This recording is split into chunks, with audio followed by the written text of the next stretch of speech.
लेकिन एक सेकंड, ये क्या है? अभी मजा आएगा ना भिड़ो। भैया खाना कैसा बना? दीदी एक नंबर दीदी। अहे, और कुछ ले गया? दीदी बहू ये कौन है? ये तो मम्मी जी बाहर शराब निकाला था तो मुझे कौवे नहीं मिले तो मैं 2 कलवे ले आई। पर श्राद्ध किसका निकाला है तूने? मम्मी जी आपका।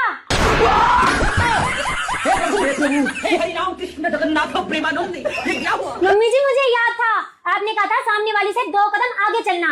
मम्मी जी आज उसने अपनी सास का श्राद्ध निकाला, उसने सिर्फ हलवा बनाया, मैंने 2 मिठाई बनाई, हलवा और रसगुल्ला। उसने 1 कौवा जमाया, मैंने 2 कौवे जमाए।